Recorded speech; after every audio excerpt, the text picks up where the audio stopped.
Welcome to Democracy Now!, democracynow.org, The War and Peace Report. I'm Amy Goodman. The chair of the Federal Communications Commission has unveiled what he calls the strongest open Internet protections ever proposed by the agency. FCC Chair Tom Wheeler has backed the regulation of Internet service like a public utility to uphold net neutrality, the principle of a free and open Internet. The plan will let the agency prevent Internet service providers like Comcast from blocking access to websites, slowing down content, or providing paid fast lanes for Internet service. It would also extend such protections to Internet service on cell phones and tablets. Wheeler discussed the plan on PBS NewsHour.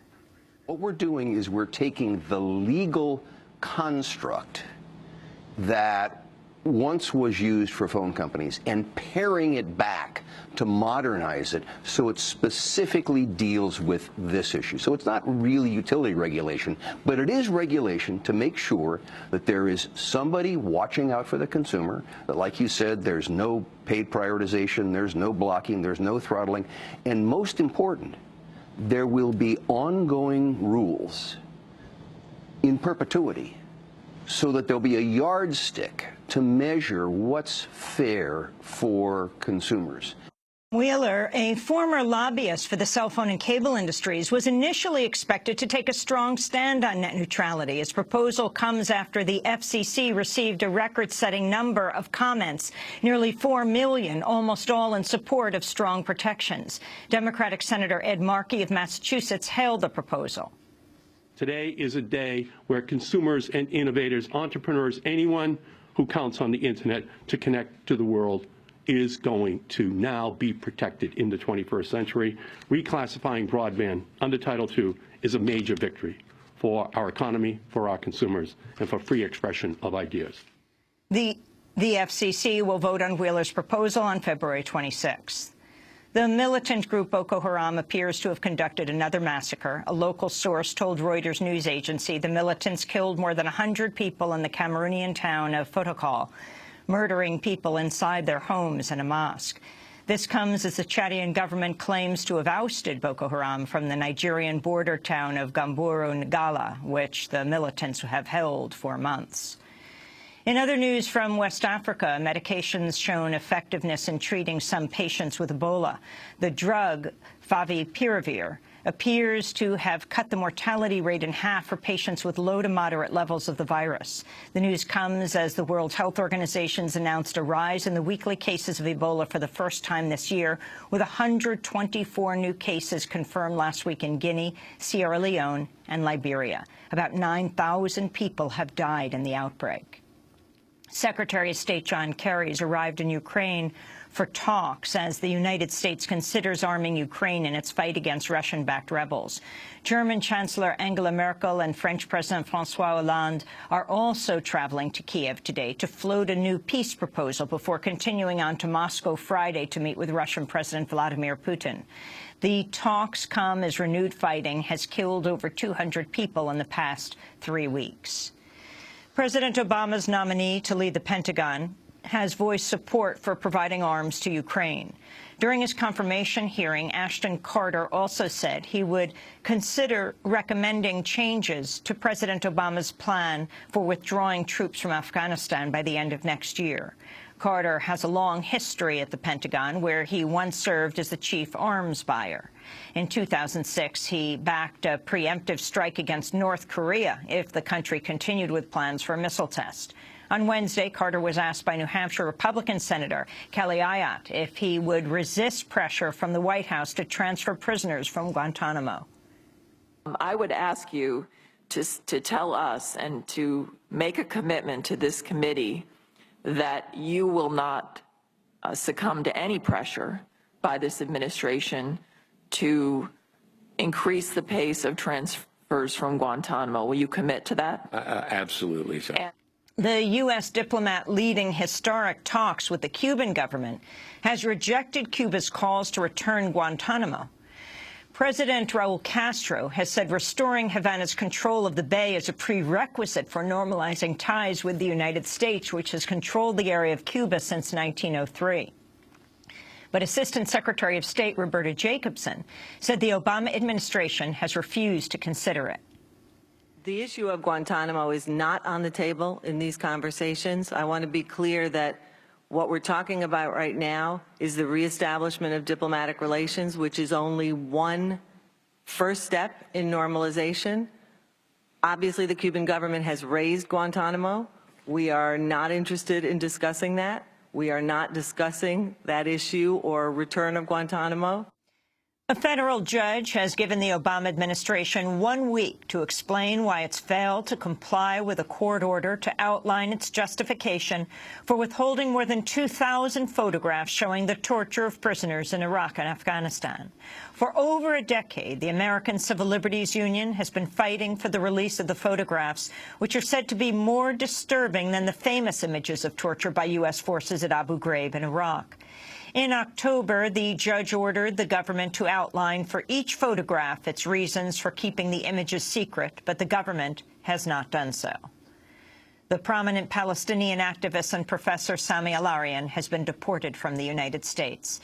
In one of the most controversial prosecutions of the post-9/11 era, Al-Arian was accused of ties to the group Palestinian Islamic Jihad, but a Florida jury failed to return a single guilty verdict on any of the 17 charges against him.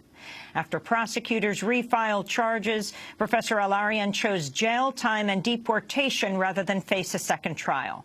For much of the 3 years following his arrest in 2003, Al-Arian was imprisoned in solitary confinement and reportedly abused by prison staff under conditions Amnesty International called gratuitously punitive. Wednesday night, Professor Al-Arian told the news site The Intercept, quote, "I came to the United States for freedom, but 4 decades later, I'm leaving to gain my freedom." NBC nightly news anchor Brian Williams has apologized for falsely claiming he was on a helicopter hit and forced down by fire from a rocket-propelled grenade during the invasion of Iraq in 2003. Soldiers from the helicopter, which was hit, had publicly challenged Williams' account, saying he was actually nowhere near the aircraft that came under fire. One posted, "Sorry, dude, I don't remember you being on my aircraft. I do remember you walking up about an hour after we had landed to ask me what had happened." Williams apologized on his show Wednesday night. "I want to apologize. I said I was traveling in an aircraft that was hit by RPG fire. I was instead in a following aircraft. We all landed after the ground fire incident and spent 2 harrowing nights in a sandstorm in the Iraq desert.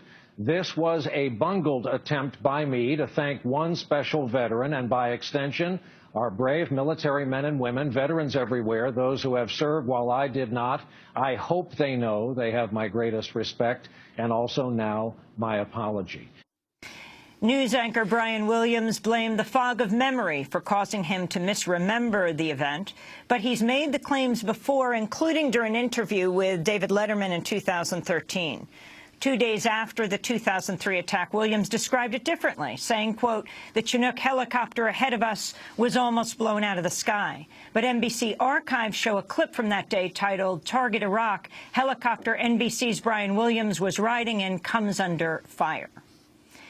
The health insurance company Anthem has reported what may be the largest data breach of a healthcare firm to date. Anthem says hackers managed to penetrate a database with up to 80 million customer records, accessing personal data like names, birthdays, addresses, and income information. In Indiana, a jury has convicted a woman of feticide and felony neglect following what she says was a miscarriage. Purvi Patel was convicted of taking drugs to induce an abortion, even though no drugs were found in her system. She says she miscarried and disposed of her dead fetus in a dumpster.